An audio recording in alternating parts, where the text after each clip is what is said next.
Mantendo a serenidade.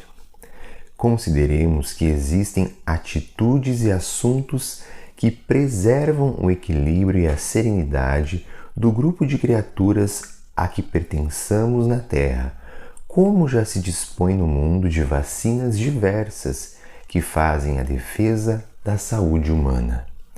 Sabemos que nada sucede sem permissão da divina providência, mas todos somos chamados a cooperar com a providência divina, que nos consente a liberdade de atuar nos acontecimentos do cotidiano em nossa condição de espíritos responsáveis. Saibamos arredar da nossa influência pessoal o que seja claramente desnecessário à sustentação da paz no campo dos outros. Se ouviste algum apontamento desagradável ao redor de pessoa determinada, assume a função de extintor do comentário infeliz, porque a transmissão de conhecimento desse naipe não tem qualquer significação construtiva. Diante de um amigo que se queixa desse ou daquele parente, não comuniques ao parente acusado o desabafo havido, porque apenas agravarias uma guerra familiar que adia indefinidamente a comunhão daqueles que nascem nos mesmos laços de consanguinidade para o aprendizado da união fraternal. Não dramatizes os próprios problemas para não difundir impressões exageradas de temas negativos capazes de prejudicar a muita gente. Abstente de vaticinar calamidades que provavelmente jamais aconteçam. Protege-te contra o veneno dos boatos, aprendendo a ouvi-los e esquecê-los. Se tiver algum pressentimento ou algum sonho vislumbrando ocorrências infelizes, silencia e ora pela paz dos que estejam incluídos em tuas impressões, porque a espiritualidade maior te permite esses informes imprecisos para que ajudes a atenuar o mal ou extingui-lo, e não para que lhe favoreças a expansão. Recorda, em muitos lances difíceis da vida, a serenidade dos outros depende exclusivamente de nós. Neste belo capítulo chamado Mantendo a Serenidade, Emmanuel inicia nos dizendo que existem atitudes que preservam o equilíbrio e a serenidade. Ele compara essas atitudes como vacinas que nós já temos para prevenir doenças graves.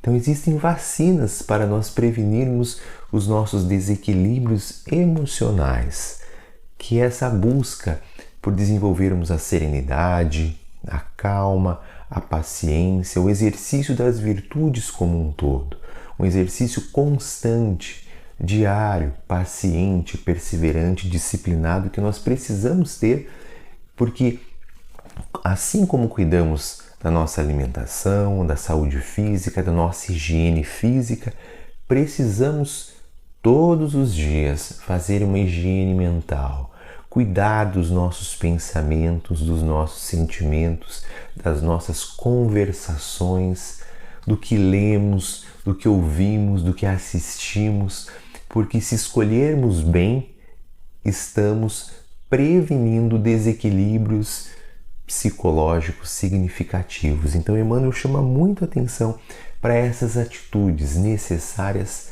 para cuidarmos do nosso equilíbrio espiritual, emocional, de como espíritos imortais que somos. E ele continua dizendo que nada sucede, nada acontece na nossa vida e na vida dos outros sem a permissão divina. Então, se Deus não permitir, nada venha a acontecer. Porém, mesmo que nada ocorra sem que Deus permita, todos somos chamados a cooperar com a providência divina, porque temos também o livre-arbítrio, que é relativo, ele não é total. Temos um campo de liberdade para agirmos, probabilidades, possibilidades de ação, e devemos fazer a nossa parte. Devemos agir, buscar o melhor para nós, para aqueles que estão à nossa volta, e sempre lembrando disso, que há um controle maior, controle divino, mas também há uma possibilidade de ação que sempre cabe a nós fazermos junto da criação. Saibamos arredar, tirar, colocar para longe da nossa influência pessoal aquilo que claramente atrapalha a paz dos outros, aquilo que tira a paz dos outros, assuntos que tumultuam o pensamento do outro, que incomodam desnecessariamente o outro. Então aprendamos a arredar, a tirar isso do nosso repertório diário. Se ouviste algum apontamento desagradável em relação a determinada pessoa, assume a função de extintor. Nós não precisamos julgar, criticar a pessoa que chegue até nós com um assunto infeliz, mas sim ouvir de forma carinhosa e não continuar, não dar continuidade, ou mudar cuidadosamente de assunto, evitar alimentar esse tipo de assunto que tanto nos prejudica, que tanto nos produz desequilíbrios emocionais. E diante de um amigo que se queixa de um parente, evitemos levar esta queixa para aquele da pessoa da qual essa pessoa veio falar. De nós, então fulano veio e falou mal de você, um parente nosso, alguém da nossa família ou de outra família, porque quando fazemos isso, olha, tal pessoa não gosta de você, nós acabamos amplificando conflitos desnecessariamente. E o que acontece quando, especialmente nos meios da consanguinidade, da família, como Emmanuel nos diz, que isso pode atrasar indefinidamente uma das principais funções que a gente vem desenvolver aqui na nossa encarnação, que é reatar, reparar os laços afetivos com pessoas que vêm na mesma família. Então, às vezes a gente se distanciar desses parentes de forma definitiva ou de uma forma muito intensa, um distanciamento muito intenso, pode indefinidamente dificultar a reparação de danos causados em encarnações anteriores. Então prestemos muita atenção para não amplificar os conflitos já existentes. Não dramatizes os próprios problemas, para não difundir impressões exageradas nos outros, que acabam também produzindo desequilíbrio para nós mesmos e para aqueles que convivem conosco. E quando nós dramatizamos, geralmente estamos querendo chamar a atenção, estamos querendo que os outros percebam, nossa, olha como ele está sofrendo, coitadinho, com certeza ele é uma vítima. Então prestemos muita atenção que a dramatização, nós amplificarmos os nossos problemas, geralmente, além de ser uma forma infantil de nós lidarmos com os nossos problemas, produz muito desequilíbrio, especialmente nas pessoas mais próximas, nos filhos, nos parentes, nos colegas de trabalho, nas pessoas que nós atendemos no dia a dia. Então prestemos muita atenção para não externarmos as nossas dificuldades além do necessário, para sermos compreendidos, para sermos acolhidos. Abstente de vaticinar calamidades que provavelmente jamais aconteçam. Então, para nós nos abstermos de, mas se continuar acontecendo isso, vai acontecer uma tragédia.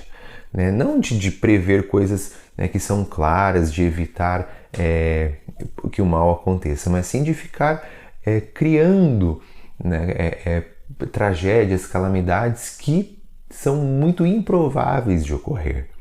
Então nós ficarmos com um pensamento persecutório, por exemplo. Então cuidemos, porque isso também, nós falarmos muito sobre isso, nós podemos produzir muito desconforto psíquico nas outras pessoas e favorecer até o desequilíbrio psíquico de quem convive conosco.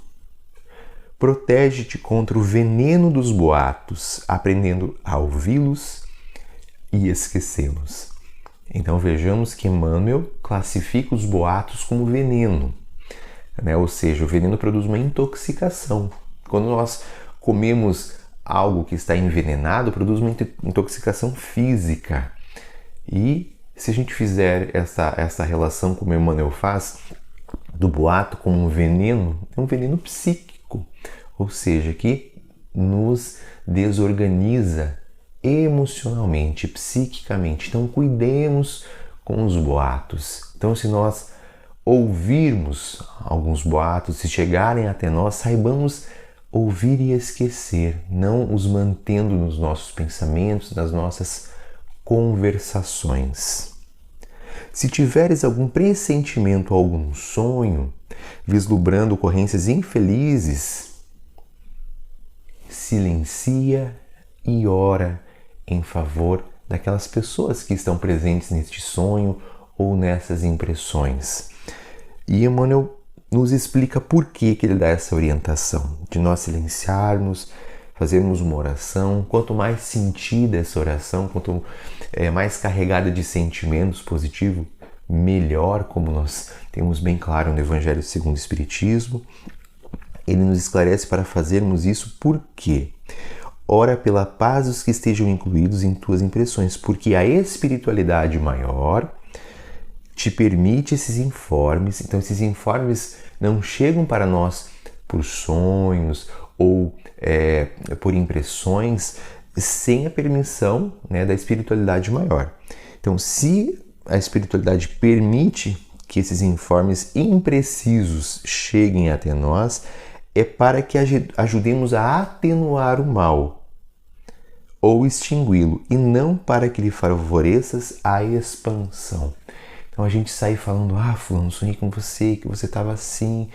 Nós podemos produzir um desequilíbrio também desnecessário. A pessoa, meu Deus, se ela sonhou, então realmente isso vai acontecer, né? E na grande maioria das vezes não acontece. Então sigamos essa orientação também, mais essa orientação de Emmanuel. E ele finaliza dizendo assim: recorda, em muitos lances difíceis da vida, a serenidade dos outros depende exclusivamente de nós. Então nós sabemos que todos nós somos responsáveis pelos nossos sentimentos, pela forma como percebemos, né, os eventos, como assimilamos a vida.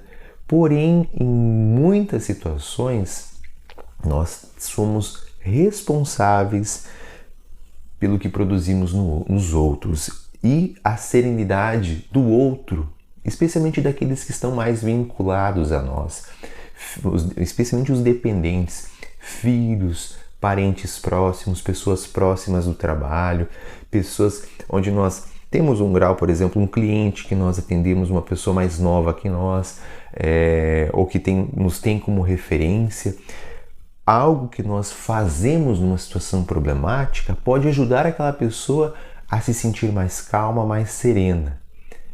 E pequenas coisas que nós fazemos também podem arrancar, tirar a serenidade da pessoa que já está fragilizada naquele momento. Então prestemos muita atenção nas nossas atitudes, se elas estão produzindo, favorecendo a produção da serenidade, da calma nos outros, ou se pelo contrário estão produzindo desequilíbrio. Que Jesus nos abençoe e até o nosso próximo encontro.